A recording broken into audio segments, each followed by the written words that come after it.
semence ya bien katikati na elanga na ye. Ça va? Ok. Et Jésus les avait dit ceci. Le royaume des cieux, il est semblable. Avec une personne qui a semé une bonne semence dans son champ. Bonne semence. Et si c'est là, souligne une bonne semence dans son champ.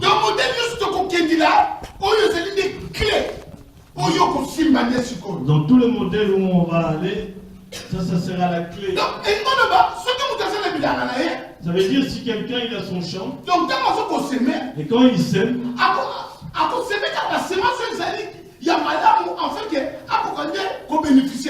il voudra toujours semer des bonnes semences pour qu'il puisse bénéficier.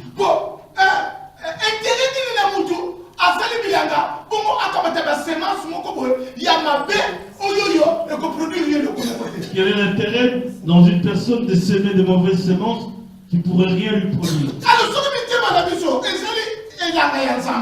Et si nos cœurs c'est le champ de Dieu, et c'est lui le Dieu qui est semé, alors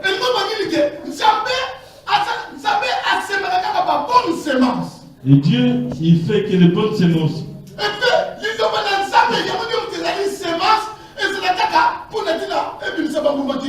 Et la parole de Dieu c'est une semence qui produit toujours de bons fruits. Amen. Amen. Amen. Amen. Alléluia. Amen.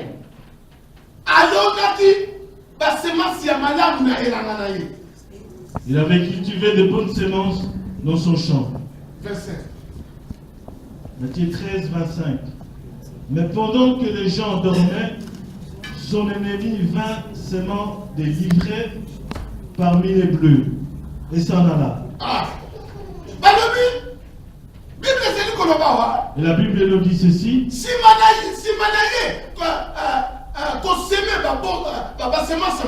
Après avoir semé de bonnes semences,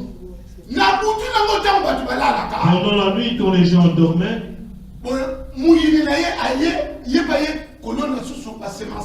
et son ennemi est venu semer de mauvaises semences.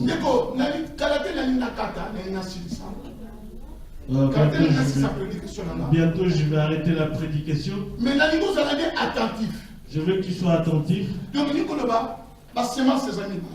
Ça veut dire qu'il y a deux semences, le bon et le mauvais. Dieu, il sème dans notre cœur, Dieu, comme on lui appartient. Mais le diable, c'est d'or. Et il y a aussi le diable, c'est aussi un qui vient s'aimer en nous. Toujours dans le même champ. Lui aussi il vient, il a sémé. Juste à côté là où il y avait la bonne semence. Mon bien-aimé, tu écoutes la parole de Dieu.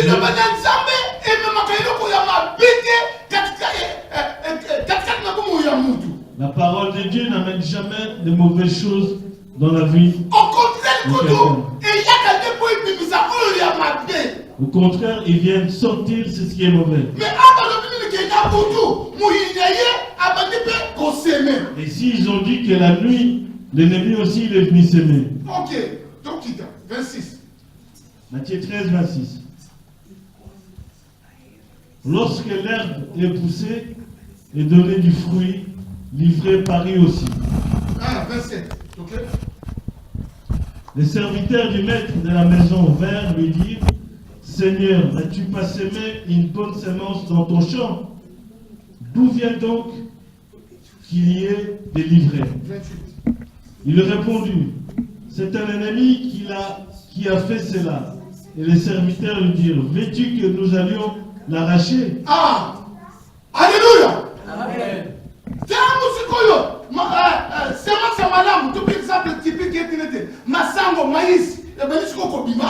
On donne un exemple typique quand le maïs commence à pousser.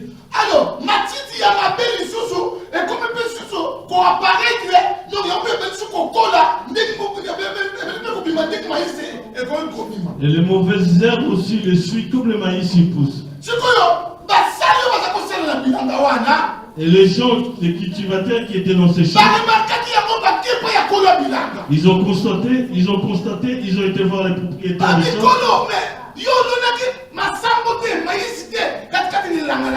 Ils ont dit, Dieu, vous n'avez pas mis des maïs dans le champ. Lui, il a dit oui, c'est pas tout facile.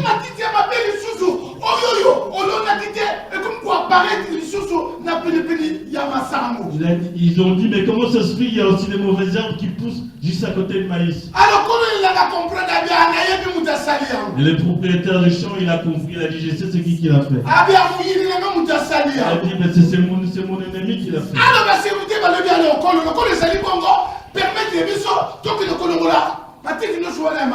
Et alors ils ont demandé, ils disent, permettez-nous d'aller enlever ces mauvaises herbes.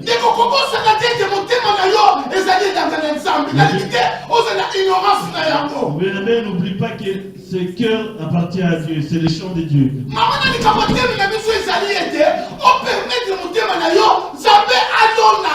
Le problème qu'il y a, tu dois permettre à ton Dieu qui sème dans ton cœur.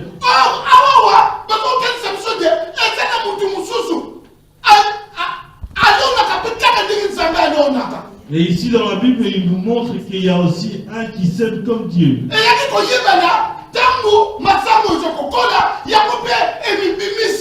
Et on l'a su juste quand le maïs a commencé à pousser, et lui aussi il s'est mis à côté à pousser.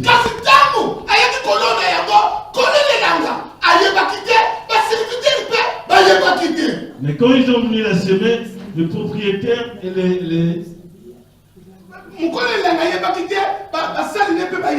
et ces cultivateurs non plus ne savaient pas.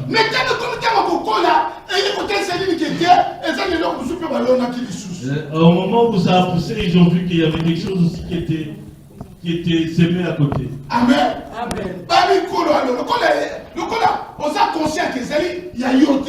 Ils ont dit, comme vous êtes conscients que ce n'est pas à vous. Et nous, on va aller enlever ces mauvaises herbes. Et c'est ici. On va s'arrêter. 29. Non, dit-il, de peur qu'en arrachant l'ivraie, vous ne déraciniez en même temps le bleu. 30. L'autre, jusqu'à la moisson, et à l'époque de la moisson, je dirais au moissonneur, arrachez d'abord l'ivraie et liez-la en gerbe pour la brûler, mais amassez le bleu dans mon grenier.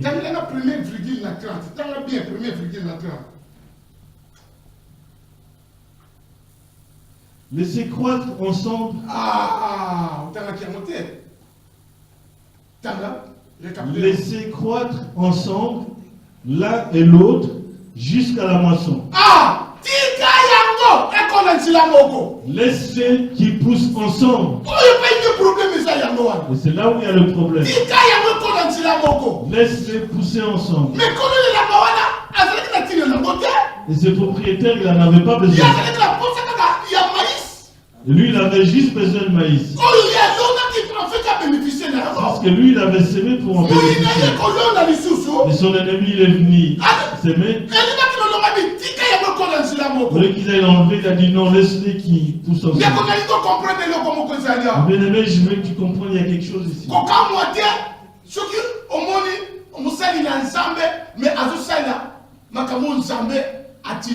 Ne t'étonne pas si tu vois un homme de Dieu qui fait des choses qui sont contraires à Dieu. Ça veut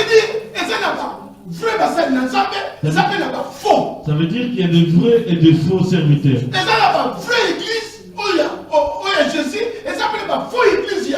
Ça veut dire qu'il y a de vraies églises de Jésus et de fausses églises de Jésus. Alléluia. Amen. Alléluia. Amen.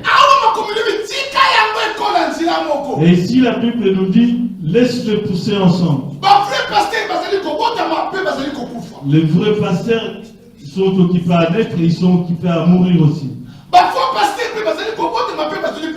Les faux pasteurs aussi sont occupés à naître. Le problème en est qu'il doit pousser ensemble. Parce qu'on n'est pas encore arrivé dans le temps de la fin. Amen. Amen. Faites attention dans ce que Dieu il a semé en toi. Parce qu'il y a aussi l'ennemi qui va venir s'aimer en toi. Sois vigilant, mon bien-aimé.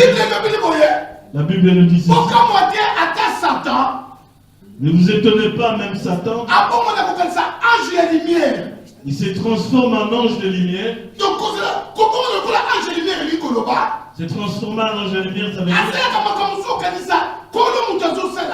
il fait des choses croyant comme si c'était Dieu qui le faisait. Alors, écoutez bien qu'on trompe à s'aimer Katinayo. Et tu pourrais aussi te tromper et il peut s'aimer en toi. Il y a des églises qui ne sont pas conduites dans le Saint-Esprit. Mais ils sont occupés à lire la Bible. Et ils prêchent aussi la Bible. Alléluia. Amen. Amen. Amen.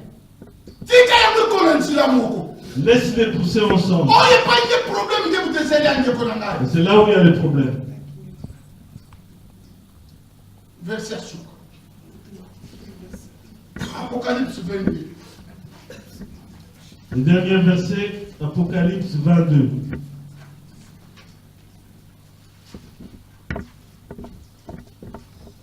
Verset 11. Apocalypse 22, verset 11.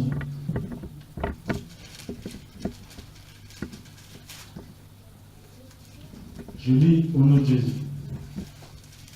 Apocalypse 22, 11. Que celui qui est injuste soit encore injuste. Que celui qui est souillé s'essuie encore. Et que les justes pratiquent encore la justice. Et que celui qui est saint se sanctifie encore. Apocalypse 22, 11. Que celui qui est injuste soit encore injuste. Et si c'est la Bible, celui qui est injuste, celui qui ne marche pas bien,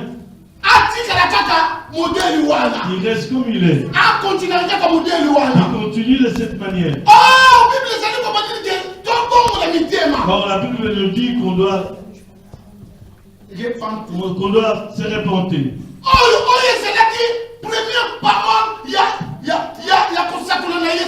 Ça, c'était la première parole dans l'évangile. Répentez-vous parce que le royaume des cieux.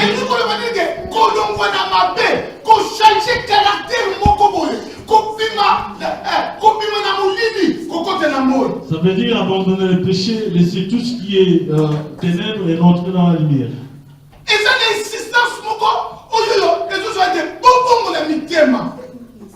Il y a une insistance qui démontre que vous devez vous repentir. Mais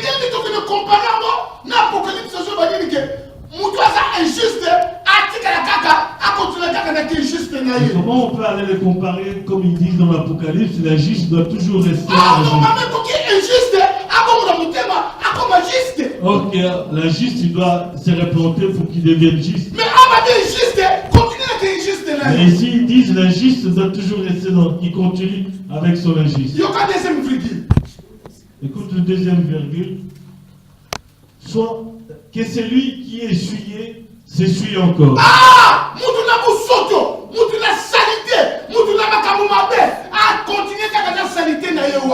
Et tout ce qui est la personne qui est essuyée qui reste toujours avec son insulte.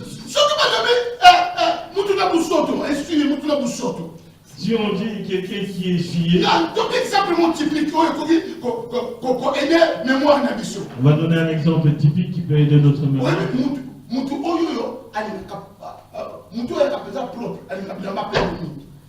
La personne qui aime bien la propriété, il aime bien les habits blancs. Parce que le coup là, il a pas pembe. Pourquoi? Parce qu'il y a une chemise blanche. Et qui ça montre directement la saleté. Ok. Maintenant, toi tu t'es habillé en blanc. Il s'est sali. Normalement, tu dois la nettoyer. Pour qu'il redevienne propre. Et si la Bible lui continue toujours de cette façon, rajoute encore la saleté. Mais non, normalement, il faut qu'on la Normalement, tu dois te repentir. Kolongo na busoto, kolongo na salité, koya na propriété. Abandonner la saleté et venir dans la propriété. Mais abandonner, continuer comme ça la salité na yo. Maintenant, ici, ils ont dit continuer avec la saleté. C'est qui ça qu'on dit qu'il doit continuer à sa saleté? C'est qui celui-là qu'on dit qu'il doit rester injuste? C'est celui-là qui entend la parole, mais il ne veut pas changer. C'est celui-là qui entend la parole, mais il ne veut pas l'accepter. Je nous sens dans l'Apocalypse, il dit, reste toujours avec ton insulte. Et toi, le voleur, continue toujours à voler. Et toi qui critique les gens, continue toujours à voler. Et toi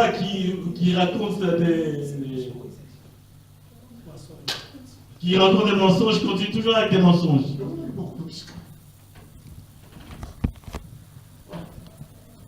Alléluia. Amen. Alléluia. Amen.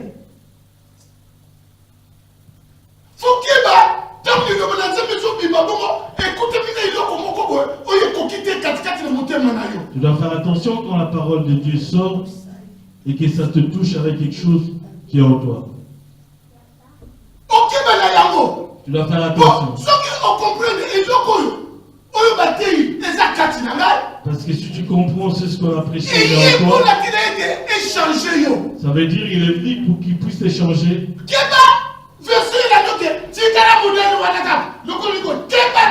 Fais attention que ce verset te suit, que tu restes comme tu es. Et celui-là qui aime la saleté, qui reste dans la saleté.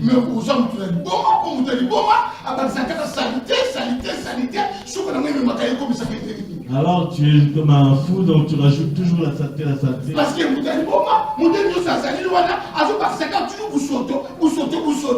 Et un fou, dans le modèle où il est, il rajoute toujours la saleté. Alors, il faut marquer une différence. On doit marquer la différence. Parce que notre cœur, c'est le chant de Dieu. Amen. Amen. Troisième virgule. Et que les justes pratiquent encore la justice. Oh, et celui-là qui est juste, qui reste toujours dans sa justice. Non, normalement, quelqu'un qui est juste doit devenir injuste. Mais là, ils ont dit qu'il doit toujours rester dans la justice. Ça veut dire, va toujours en avant. Donne toujours le meilleur fruit de ces justices-là. Amen. Amen. Amen. Amen. Tu vois, ici on laisse les pousser tous ensemble. Quatrième virgule. Et que celui qui est saint se sanctifie encore. Et celui-là qui est saint, qui reste toujours saint. Ça veut dire chaque jour on doit se sanctifier. Or que Jésus il a dit dans le livre de Jean, cette parole que je vous apprends, c'est ça qui est saint qui vous purifie aussi.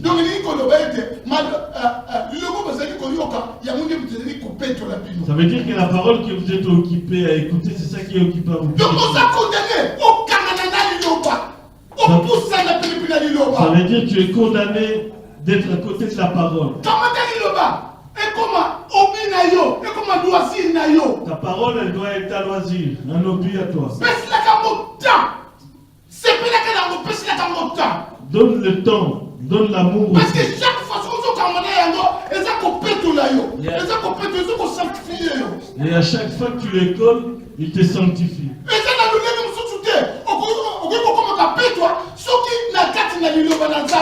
Il n'y a pas une autre façon où tu peux te purifier si ce n'est pas dans la parole de Dieu. Alléluia. Amen. Celui qui ne veut pas contribuer, il peut rester de cette manière.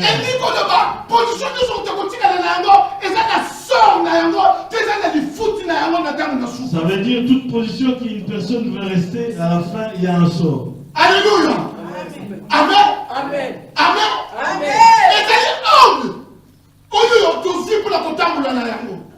C'est une ordre qu'on a reçue pour pouvoir marcher. Ce qui nous a fait ça sur temps dimanche lundi.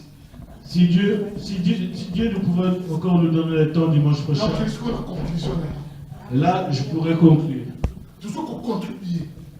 Nous qui pas contribuer, Côté là, tu sans appel ça. il ne faut pas regarder mois après mois.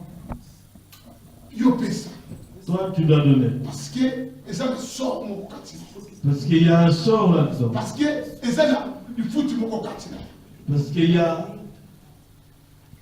Au salaire. il y a un salaire là-dessus. Liloba nyo surtout ya Nzambe. C'est important. Donc nous sommes ayokia. Toute parole de Dieu, il est très important à quelqu'un qui l'a écouté. Nzambe nanga apa vous. Que Dieu vous bénisse.